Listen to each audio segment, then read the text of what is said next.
Bonjour tout le monde. Aujourd'hui, nous allons aborder le sujet de l'intention et du pouvoir de l'intention, accompagnée de cette dame.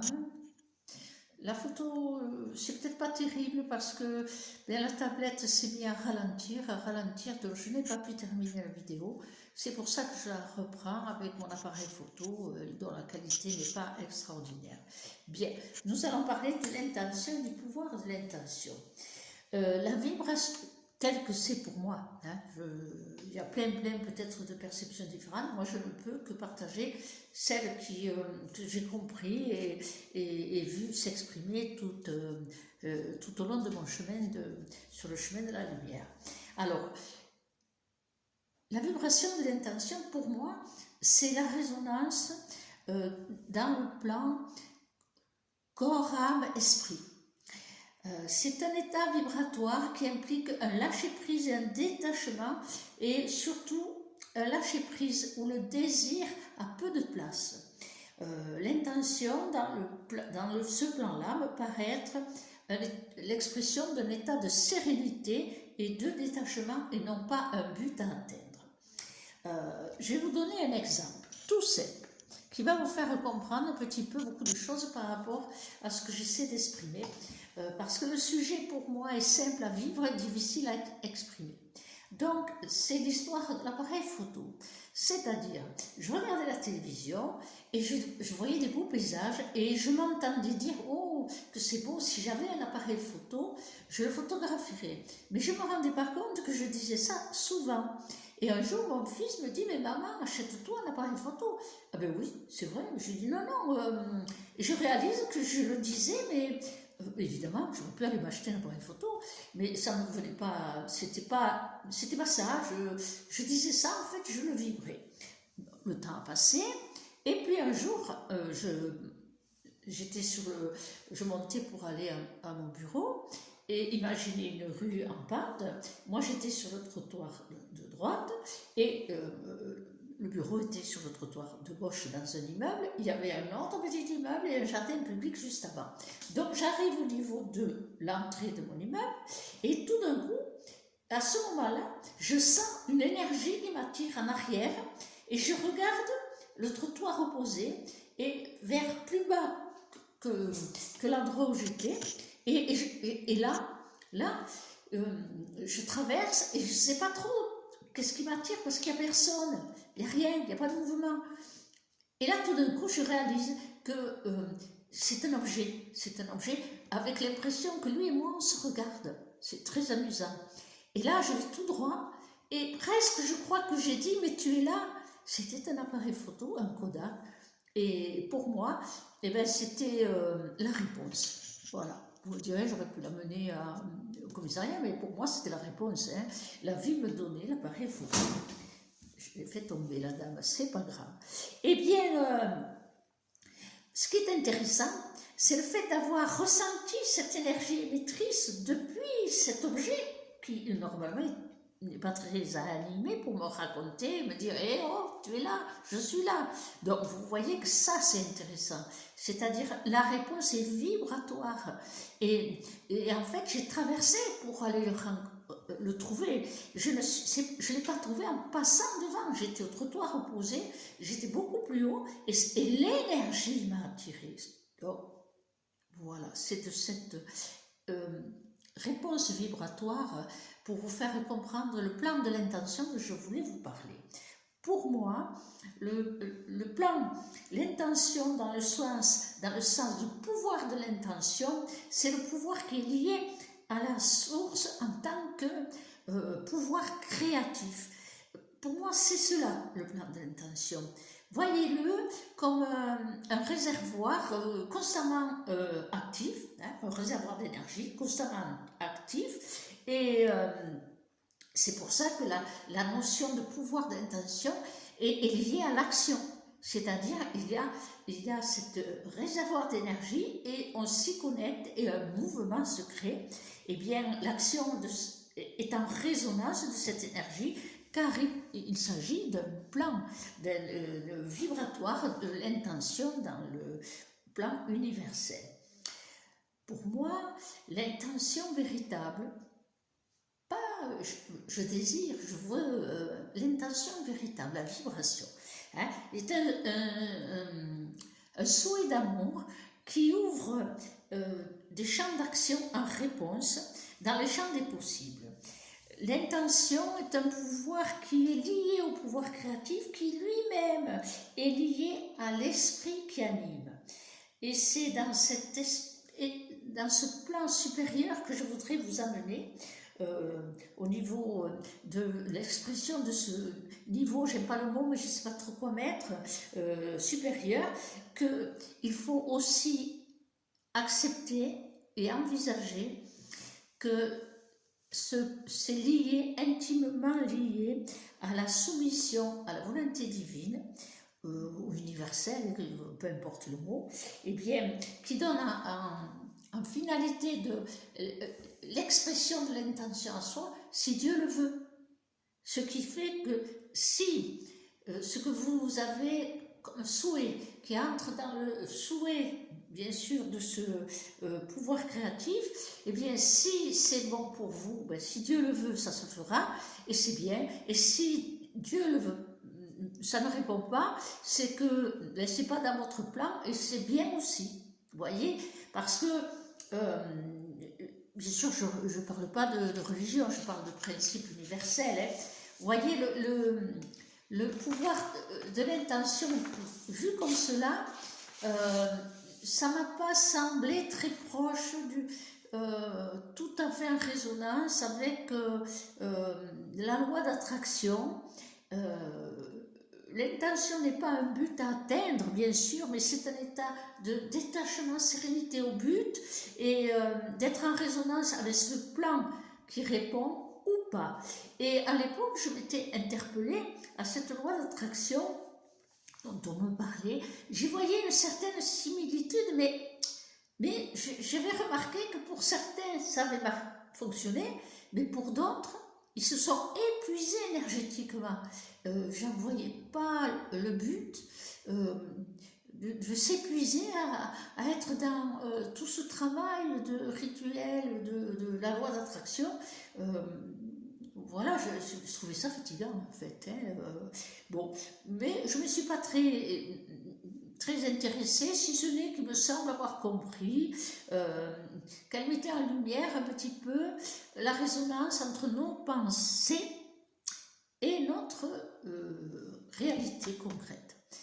Oui, ça m'a semblé la loi de cause à effet, mais bon, la loi d'attraction, oui, mais par rapport à l'intuition et le pouvoir d'intuition, il y avait un décalage que je n'ai pas cherché à comprendre, et d'autant plus que la vibration de l'intention, elle était, comment dire, très en écho avec ce que je ressentais et que je vivais. Donc, je ne suis pas trop tracassée. Si c'est bon pour moi, les choses viendront aussi. Alors, je me suis dit, bon, il va falloir décoder un petit peu le sens de ce qui m'a interpellée, c'est que la abstraction, pensée et concret. Et là, je trouvais une subtilité, le corps, l'âme et l'esprit. Alors, le corps, je l'ai compris dans le sens le corps du désir. Le corps du désir, dès lors qu'il s'exprime, il existe ce corps du désir, mais on ne doit pas être focalisé dessus. Et dès l'instant où on exprime la vibration et l'intention dans le corps du désir, dans le détachement et le lâcher-prise, l'âme réceptionne cet état du corps du désir. Et en réaction, elle crée un autre mouvement qui s'intègre un petit peu dans ce bain du pouvoir de l'intention, cette énergie constamment vivante, vibrante, et ouvre le champ des réponses, dans le champ des possibles. Alors la matérialisation, elle se met en place d'une manière par les rencontres. C'est-à-dire pas forcément des gens, hein, les rencontres comme l'objet, l'appareil photo. Et alors corps du désir, l'âme ça, elle se met en résonance, et l'esprit. Mais l'esprit, c'est pas le mental, c'est pas la pensée. C'est là où j'ai trouvé la différence avec la loi d'attraction. C'est pas le mental, c'est pas la pensée, c'est le souffle, spiritus, l'esprit. Et l'esprit qui anime toute chose, qui est à la base de la création pour toute chose. Eh bien, il est souffle créateur à l'origine de tout, souffle vivant, bien sûr. Et cette notion d'esprit, ce n'est pas, comment dire, ce n'est pas gérable par nos pensées. C'est un état, c'est tout, c'est un état, hein, ni plus ni moins. C'est un état multidimensionnel. Enfin, je ne sais pas, il n'y a pas de mots pour décrire, hein, mais c'est surtout comprendre que c'est pas le mental, c'est pas les pensées. En fait, ce pouvoir de l'intention véritable, eh bien, et c'est aussi ce qui se met en route dès l'instant où quelqu'un aide autrui, hein, que ce soit dans la générosité, la bonté, mais que ce soit aussi et surtout dans l'œuvre que les thérapeutes font pour aider, eh bien, c'est avec leurs outils ou sans leurs outils, hein, ça peut être simplement dans la vibration du cœur. Parfois, il y a besoin de ritualisation. Parfois, l'évolution de l'être, il est assez, toujours pareil, hein, dans les paliers, il est assez en haut de l'étage et on peut toujours tomber. Hein, il ne faut pas oublier ça. Hein, celui qui est en très haut, il ne faut pas qu'il croie qu'il est arrivé. Ce n'est pas vrai. Hein. L'ego est là et cocorico. Donc l'intention véritable et ce pouvoir de l'intention, et c'est comme un souhait d'amour qui ouvre des champs d'action, hein, et en réponse, hein, ce sont des champs d'action de réponse et qui va dans le champ des possibles. Alors, pour des petites choses comme l'appareil photo ou des petites choses du quotidien, ça fait plaisir, hein, vous dire, ah, c'est génial, c'est merveilleux. Mais c'est surtout, j'interpelle les gens qui aident dans des œuvres, hein, eh bien, ce champ des possibles est vraiment très lié au fait de la soumission, si c'est bon pour la personne, enfin, dans son karma, hein, on va dire, si Dieu le veut, comme on dit, hein, et l'intention est un pouvoir inné qui est lié au pouvoir créatif, ça je le répéterai toujours, et qui est lui-même lié à l'esprit qui anime. Voilà, c'est dans cette expression à un niveau supérieur, je ne sais pas comment le dire, eh bien, que la volonté divine, c'est-à-dire, pas pris dans le sens religieux, mais dans le champ de, comment dire, de la justesse, oui, de la justesse, si c'est bon pour la personne, s'exerce et s'anime. Or, les personnes qui travaillent à aider les autres, c'est un pouvoir créatif très expressif, uniquement parce qu'ils ont la sincérité et le cœur pour aider à résoudre une problématique ou créer un soutien. Alors, ce pouvoir de l'intention, eh bien, essayez de vous dire que l'intention, eh bien, c'est vraiment comme un ballon. Vous soufflez, vous fermez le ballon, sinon plus je joue, hein, et vous le laissez monter, il monte au ciel, et vous ne vous en préoccupez plus, vous ne cherchez pas à savoir si il est bien au bon endroit, au bon niveau, vous l'abandonnez quelque part, mais ça ne vous empêche pas d'en gonfler un autre dans la même résonance, si ça vous dit, c'est pas important. Malheureusement, nous sommes très, très terrestres, très terre à terre, et parfois il nous faut répéter. Mais si votre intention est forte là, eh ben c'est simple. Hein, faites comme moi, l'appareil photo, vous commencez à intégrer un petit peu ce souhait sans même vous en rendre compte, parce qu'il y aura toujours un rappel. Tout dépend de ce que vous voulez, bien sûr, hein, tout dépend. Ce qui convient, c'est d'éviter la frustration pour rester dans l'énergie du souhait, dans ce souhait d'amour qui a fait que, eh bien, nous sommes dans l'esprit qui anime la matière. Voilà pour moi ce qu'est l'intention et le pouvoir de l'intention. Dans un espace beaucoup plus ample que la simple intention de la loi de création, la loi d'attraction, pardon, qui fait que on se le crée et cela arrive. Bon, c'est un peu plus subtil, c'est difficile à expliquer, mais j'espère que je suis arrivée à vous le faire comprendre. Et puis, je vous présente cette belle dame. Hein, cette belle dame, j'essaie de vous faire les choses plus nettes. Cette belle dame, en fait, on en parlera.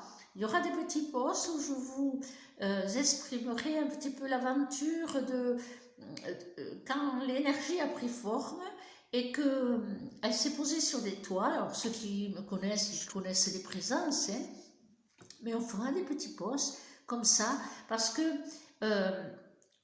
vous savez, et vous savez que c'est possible. Mais si on ne le sait pas, c'est une rencontre avec l'énergie et le côté magique, extraordinaire de l'énergie. Donc, cette dame, c'est une dame chinoise qui était venue chez nous, et j'avais une salle où il y avait de l'exposition de plusieurs présences, puisque j'appelle ça des présences. Et elle avait demandé ce que c'était, donc la traductrice, puisqu'elle parlait que chinois, la traductrice lui avait expliqué un petit peu que je réceptionnais de l'énergie, et puis des couleurs venaient dans mon mental, et là je prenais la couleur, je posais sur une toile, et pouf, il arrivait et se manifestait. Pour moi, c'est de l'énergie qui se manifeste et qui se matérialise. Alors, parfois, ce sont des plans d'action de l'énergie, parfois ce sont des états vibratoires, et parfois ce sont des belles présences. Et donc, expliquant cela, la dame chinoise avait émis le désir que je peigne une peinture chinoise, hein, et je lui avais répondu, non, ça je ne peux pas, je peux simplement prier que je rencontre cette énergie, parce que c'est une énergie. Et bon, si ça vient, ça viendra. Si ça ne vient pas, ça ne viendra pas. Voilà, c'est tout simple. Et puis, plus tard, tout d'un coup, j'ai senti une énergie, mais beaucoup plus tard, hein, j'ai senti une énergie, j'ai eu cette couleur rouge qui a dominé mon esprit. Donc, je peins pas avec les pinceaux, c'est avec les spatules, je vous raconterai tout ça, et ce qu'on appelle le couteau du peintre. Et puis, tout à fait au début, tout rouge, et puis cette couleur jaune. Mais tout à fait au début, c'est pas cette dame. Derrière, j'ai peint par-dessus, derrière, la première image, c'était ce que j'ai appelé un vénérable. Et c'était un personnage avec la longue barbe, comme ça, avec vraiment chinois, avec la longue barbe. Et quand j'ai posé la couleur sur la toile, cette couleur jaune, eh bien, est apparue cette forme, cette présence que j'ai saluée. Je vous jure, pour moi, c'était vraiment un vénérable, c'est le mot qui m'est venu, il était là. Dès l'instant où j'ai salué, et salut chinois en fait, et bien dès l'instant où j'ai salué, ça, une autre énergie est arrivée, et c'est cette dame. Alors, c'est peut-être pas bien vu là, parce que c'est pas terrible l'appareil photo, mais quand je posais comme ça l'énergie sur la toile et qu'elle se matérialisait par des images, à la fin, lorsqu'il n'y avait plus l'énergie qui me portait, j'arrêtais. Et à la fin, je demande quel est son nom. Et là, j'ai entendu un son. C'est là où j'ai compris que le chinois, c'est des sons au départ. Et dans mon esprit, j'ai vu 4 lettres, T-S-A-O, mais j'ai prononcé Pao. Voilà. Et c'est une belle dame. On n'a pas fini de se rencontrer toutes les deux. Je la garde près de moi. Beaucoup d'autres sont partis, mais pour le moment, je la garde près de moi. On ne s'est pas encore tout à fait bien rencontrés. C'est pour moi beaucoup de douceur, je ne peux pas encore exprimer ce que je ressens par rapport à Tao. Eh bien, j'ai appris après, une fois que la peinture s'est posée, enfin, l'énergie s'est posée, j'ai appris après que la dame était morte, la vieille dame chinoise était décédée. Et je pense que quelque part, sa pensée son souhait de voir une présence, parce qu'elle avait très bien compris, hein, elle avait très bien compris, se poser sur la toile, c'est quand elle est partie là-haut que ça s'est animé. Alors, je vous en parlerai dans d'autres postes parce que c'est très intéressant de se laisser aller à l'énergie. Et pour vous dire, j'ai une toile qui a été très expressive, mais j'ai photographié avec un tout petit appareil, elle n'est pas belle l'image, mais elle existe. En fait, quand j'ai posé la couleur sur la toile, en peignant, bon, je peins debout, les yeux à peu près fermés, et j'ai entendu, j'ai su que c'était indien. Alors, j'ai regardé la toile, et c'était un visage d'Indien avec les plumes, mais j'ai arrêté. Elle n'est pas jolie parce que j'ai arrêté de crainte d'y mettre mes idées. Et quand ça a été fini, donc j'ai arrêté, et puis là j'ai demandé quel est ton nom, en fait. Et j'ai entendu Chippewa. Alors là, Chippewa, c'est quoi ça, Chippewa? Et bien j'ai réfléchi, j'ai dit, qu'est-ce que je connais comme nom de tribu? Parce que je sais pertinemment qu'il n'y a pas d'individualité. On ne va pas me donner un prénom, hein. Ça c'est de l'énergie, le Tao c'est un état. Et donc, Chippewa, j'ai réfléchi, les Comanches, les Iroquois, les Pieds Noirs, les Crocs, les Silaires, avec tout ce que ma culture et puis ma connaissance livresque avait enregistré, pas de Chippewa. Donc j'ai cherché sur Internet, à ma grande surprise, Chippewa, je vous donne la réponse, non, comment c'était? Chippewa, tribu indienne du Canada, tribu chamanique, communément appelé Ojibwe, alors déjà Ojibwe je ne connaissais pas, hein, non comme Ojibwe, tribu créateur des roues de médecine et des accroche-rêves. Quel beau plan! Donc, je ferai des petits posts où je vous présenterai diverses présences. Je vais essayer de récupérer les photos et je vous mettrai le petit blog où je les avais déposées, mais il faut que je trie un peu tout ça parce que les toiles sont parties la plupart, donc à part madame et qui reste bien là. Voilà, je vous dis comme toujours, hein, truc là pour Facebook, pour YouTube, et puis je voulais vous rajouter quelque chose mais j'ai déjà oublié. Je ne sais pas ce que c'est.